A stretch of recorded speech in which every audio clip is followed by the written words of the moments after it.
I'm Montse Alvarado. Tonight on EWTN News Nightly. On the move, President Joe Biden is back from Japan and ready to discuss the debt limit. We're at the White House. Protecting minors. A Republican senator raises concern over a new website connecting schools and abortion. Global Week of Prayer. Learn more about an initiative to help the faithful in China. And walking with our Lord, the streets around the White House looked a little different on Saturday. We'll explain. These stories and more tonight. From EWTN, the Global Catholic Network, this is EWTN News Nightly.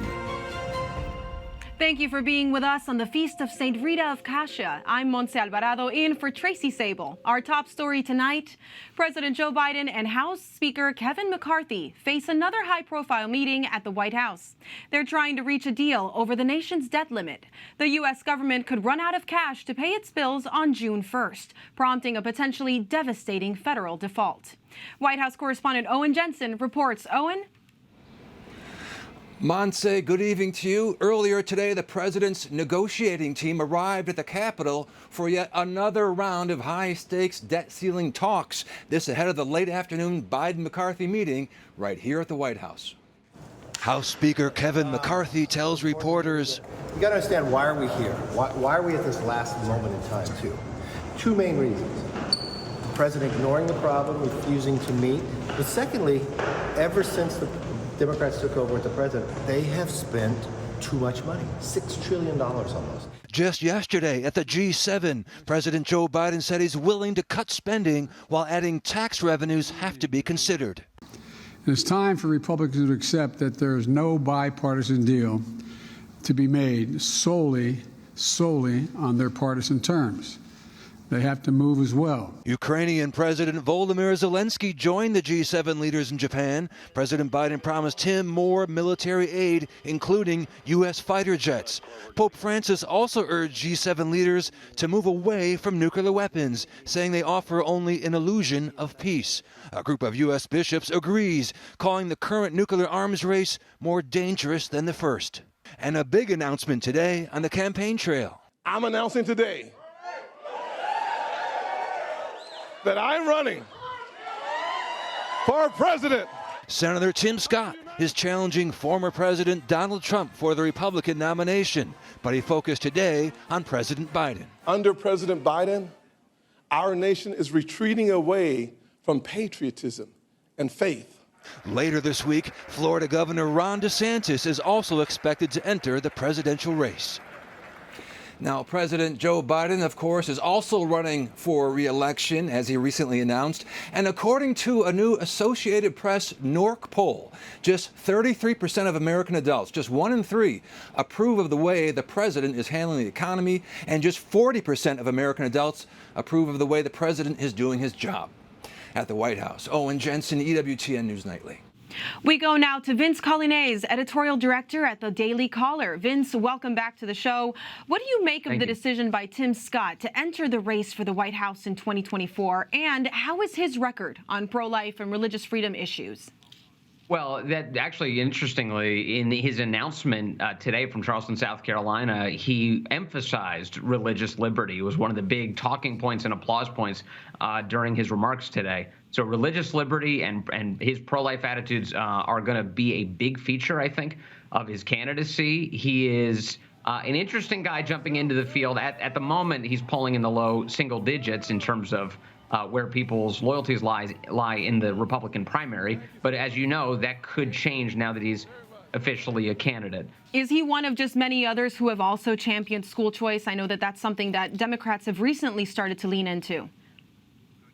Yeah, Tim Scott has a lot of respect for families and parents and school choice, and that has been and I think Tim Scott's going to have to figure out a way to differentiate himself from the field in general, because I think a lot of the Republican candidates are of one mind on these issues. But we'll see. We'll see if he can do it. He's a talented politician. He's been in the United States Senate for a decade now, and he could have a big place on that debate stage this fall. Any chance that race relations will be one way that he might differentiate himself?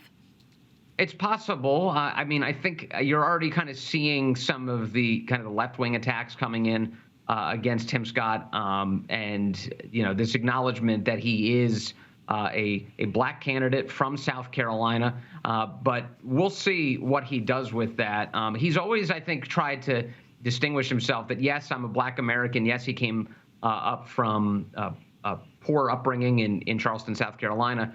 But beyond that, he's trying to overcome this idea that his identity is the most important thing about him. Even in his remarks today, he was pushing back on the idea that America is in any way a racist nation. And he also said that we shouldn't be canceling the founding fathers. We should be celebrating them. Well, that'll be something to watch. Another Republican, Florida Governor Ron DeSantis, is expected to announce his candidacy this week. Over the weekend, the NAACP issued a travel advisory for Florida, calling the governor's policies, quote, openly hostile toward African Americans and LGBTQ plus individuals. What did you make of this? Well, actually, I thought the NAACP statement was kind of goofy. They issued a travel advisory like Florida is somehow dangerous to people to visit. It's not dangerous in the least. It's a wonderful state. And it's actually kind of a sad commentary on the state of politics in the United States that an interest group would come out and say something like that. The NAACP is very aligned with the Democratic Party, so it's a partisan hit ultimately on Ron DeSantis. As far as black Americans are concerned, Florida, I believe, is one of the most, if not the most successful place in the country for black Americans to start and operate a business. They're thriving in Florida. So I think this idea that the NAACP used, its status in order to come in and issue a, quote, travel advisory for Florida, it's silly and it diminishes the NAACP.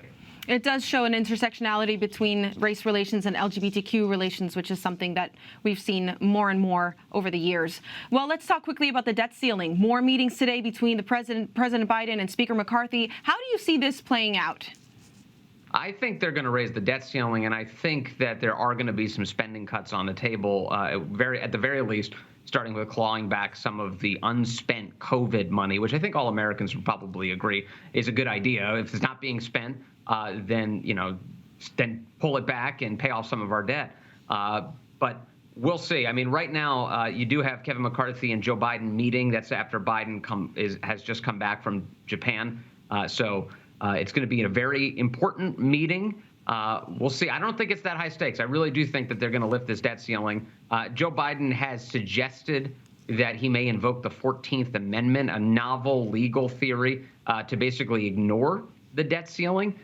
There's very few people who think that's actually a good idea, and that includes his Treasury Secretary, Janet Yellen, who has now said repeatedly that this is not the kind of thing to play around with, especially with such short notice. Thanks so much. Vince Coglianese, Editorial Director at the Daily Caller.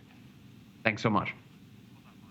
The Biden administration is taking its fight for abortion access to children in elementary schools. In the 2024 budget request by the Department of Education, $368 million are included to expand the creation of full-service schools, a concept that integrates medical care and related activities in public schools to reach underserved communities. But the program, which supports the creation of over 350 new schools, allows and possibly promotes partnering with abortion service providers to reach minors. Republican Senator Bill Cassidy, a doctor and the ranking member of the Senate Help Committee, tells EWTN News Nightly children shouldn't be making choices about abortion.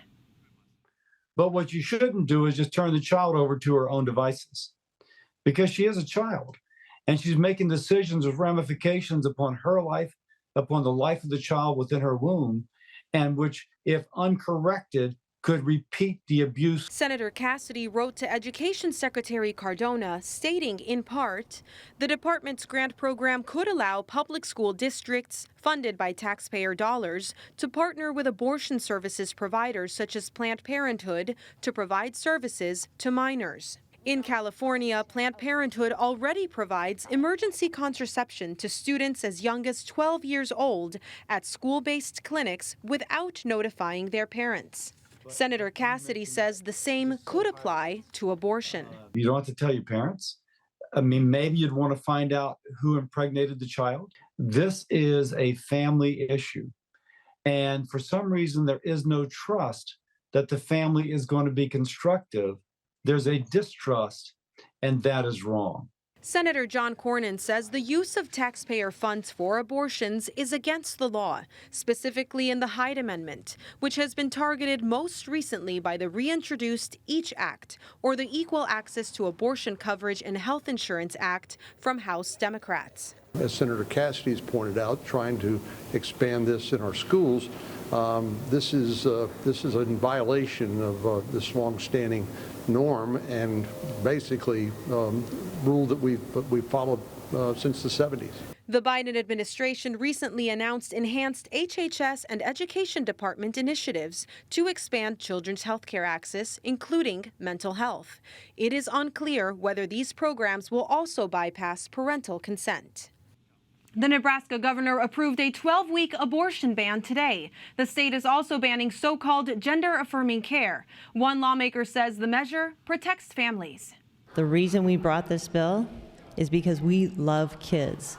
We want to see them grow up and be happy, healthy adults. The bill would prevent people under 19 years old from receiving any gender transition surgeries. Around 17 other states have restricted or banned so-called gender-affirming care. Nebraska Republican Governor Jim Pillen had consistently pushed for the bill. We have a lot more still to come on EWTN News Nightly, including asking for prayer. Learn more about an initiative to help the faithful in China. And a special guest, an update on who will be attending World Youth Day this summer.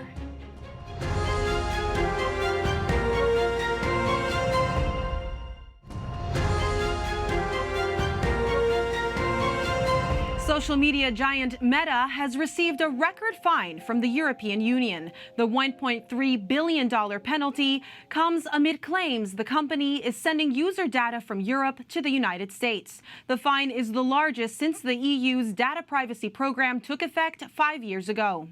At least 20 people are dead following a fire at a school dormitory in Guyana. Local officials say the fire broke out shortly after midnight. It serves mostly indigenous children ages 12 to 18. The National Security Advisor in Guyana said that it was too early to speculate on a cause for the blaze. The second annual Global Week of Prayer for China is underway. It's a time for prayer for the church and the faithful in the communist country. The initiative began in response to a call from the Asian Bishops' Conference following the targeting of church leaders in Hong Kong and China.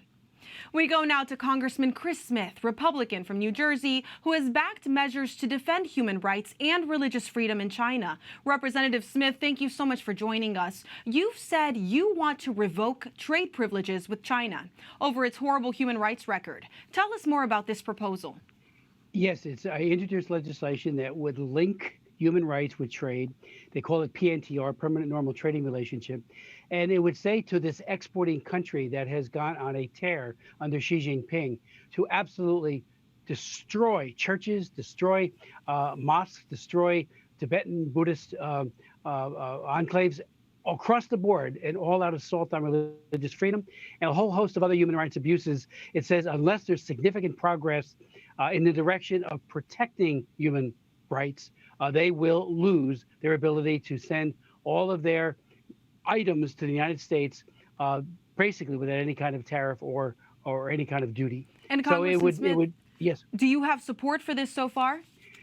I do have some very good support. I've already met with the Ways and Means chairman, Chairman Smith, same name, and he looked at it and is looking at it very carefully because that's where the Committee of Jurisdiction is, the Committee on Ways and Means.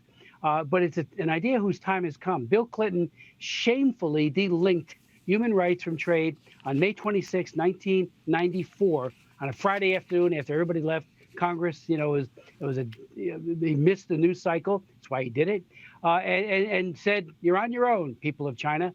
And everything that has followed has shown that without some kind of conditionality, especially on trade, the human rights situation under this dictatorship does nothing but deteriorate. That's right. Well, Congressman Smith, tell us a little bit about the Congressional Executive Commission on China. You're its chair.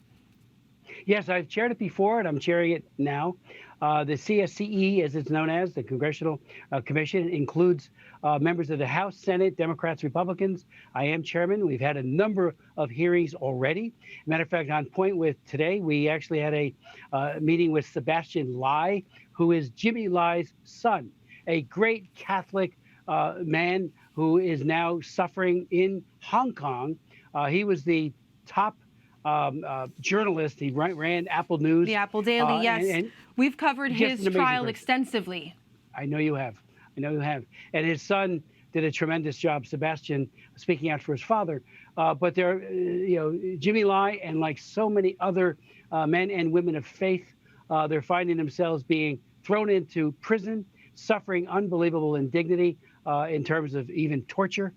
So we need to raise that issue very, very aggressively. So on the commission, we have hearings. We come up with strategies. The Hong Kong Human Rights and Democracy Act, which I was the prime sponsor of in 2014, 4 years later became law.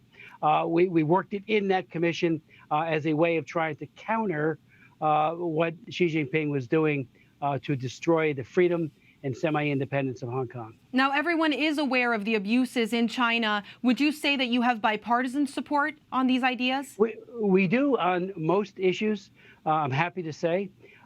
In the past, it was the presidents, especially Bill Clinton, who went south on the people, the oppressed people of China. And I think by doing that, we have unleashed a dictatorship that now is a military threat as well as a threat to their own people as it relates to fundamental freedoms and human rights. But to the greatest extent possible, we try to keep it bipartisan. We are calling out President Biden. He needs to do far more than he has done to speak directly to Xi Jinping, the dictator, to raise issues related to the ongoing genocide against the Uyghurs in Xinjiang.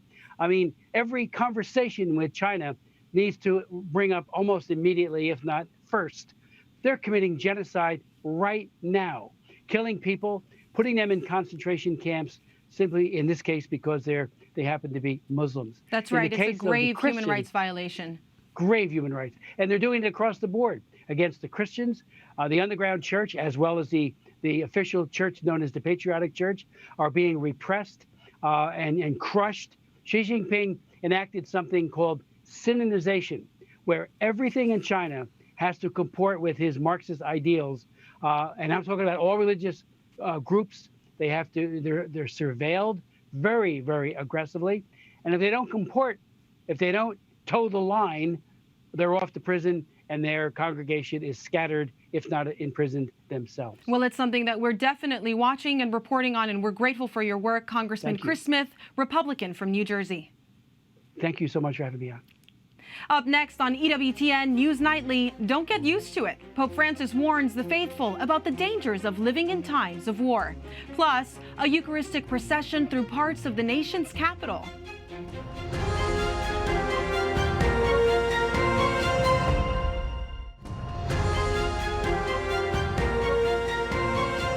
Pope Francis will travel to Portugal for World Youth Day in August. The Holy Father will also visit the Shrine of Our Lady of Fatima. It will be the 4th World Youth Day for Pope Francis, as he previously attended the gathering in Panama, Poland, and Brazil. Pope Francis also reminds the faithful that we must never grow accustomed to the waging of wars. Gesù dopo il risorto non era uno spirito, no, aveva proprio il corpo umano. In his Sunday address, the Holy Father called for peace both in Sudan and in Ukraine, adding that a Vatican cardinal will head a peace mission in Ukraine. Pope Francis also reflected on the Feast of the Ascension. Experts recently gathered at the Vatican to discuss how a church document on married life remains relevant more than 50 years after it was written. The two-day event examined Humanae Vitae. It was published by St. Paul VI in 1968 and is considered a landmark text against the manipulation of human life and explaining God's plan for marriage and the transmission of life. We go now to one of the speakers at the conference, Professor Pia De Solenni, moral theologian, ethicist, and cultural analyst. Welcome back, Pia. Tell us more about this event, who attended, and what were some of the highlights? Great to be back, Monty. Thank you. So the conference was organized by the Lejeune Foundation and some members of the Pontifical Academy for Life who wanted to address some of the confusion surrounding recent statements that indicated a change on the teaching of Humanae Vitae. The participants were what I would call practitioners. They're people in academia, medical doctors, people who work in parishes, communicating fertility awareness. So it's a wide spectrum of practitioners. I found it to be probably one of the most joy-filled events of this kind that I've attended. That's wonderful, and it's definitely something new to see joy associated with the Church's teaching on life. And you spoke on the relevant aspects of Humanae Vitae. What did you focus on? So I focused on the anthropological aspects and on conscience. The anthropological meaning that there's a whole pedagogy. The document is not about contraception, frankly, at the end of the day, and it's not about having as many babies as you can or not having as many babies as you can. It's what does it mean to be human, and what is human love? How do we develop as human beings? How do we learn how to love? How to be loved? These are all really important anthropological and even psychological questions. We're seeing, we've got 50 years of Humanae Vitae being disregarded, so we see the fallout. Then I focused on conscience because many people say, well, in conscience, my conscience tells me that I don't have to follow this. So I wanted to explore that a little bit. What is conscience? And so, within the space, I didn't have a semester to teach a course here. It was a talk. So just focusing on, well, conscience is something that leads us to the truth. It doesn't reveal the truth. And so we have to be willing to engage in this journey. And I don't think we're doing that a lot of the times. And we're not helping people to form their consciences and to inform them. And that means gathering information. It means sometimes I don't know everything. And sometimes I need to step back and, consult other people who might know more. Maybe I need to pray about this. Maybe I need to study more. Maybe I need to do more research. This is all the process of conscience.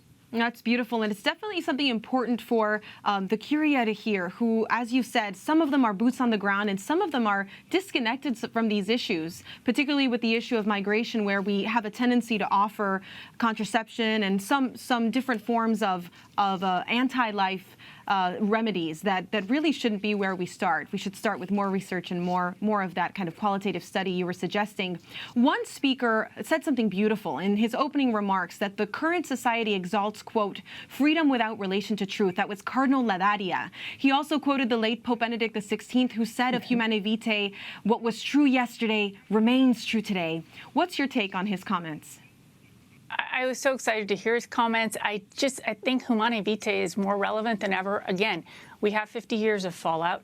And right now, if you go on the fertility apps, for example, some of the top fertility apps, I understand, have been downloaded over 100 million times. So that to me says, don't push pause on Humanae Vitae. Move forward as fast as you can.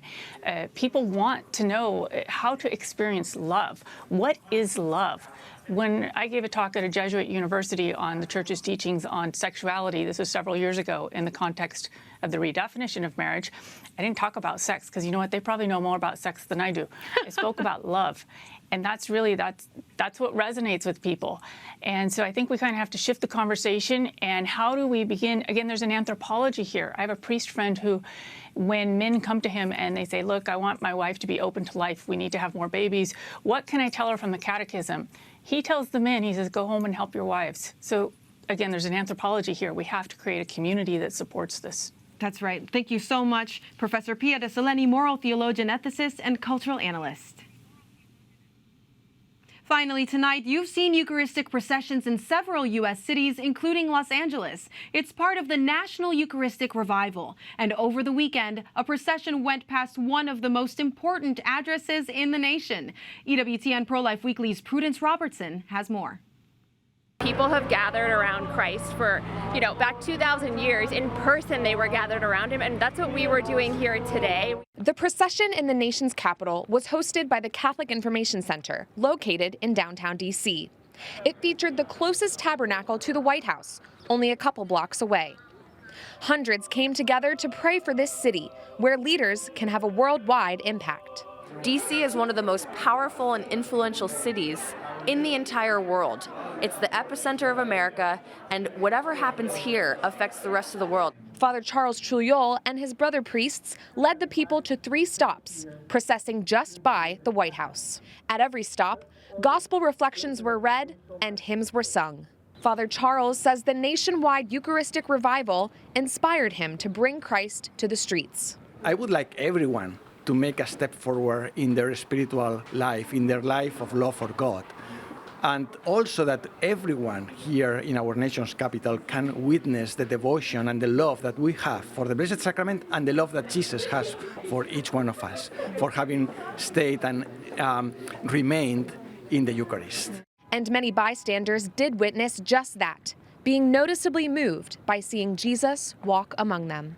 Yeah, you know, I saw this one homeless man come out, and he just was so clearly moved by the whole experience. He, you know, lifted his eyes to God, put his hands out in prayer, and was just clearly moved by it, and I was moved too. We thank you for being with us tonight. Remember, you can follow us on social media, Facebook, Twitter, and Instagram at EWTN News Nightly. I'm Montse Alvarado. Good night and God bless.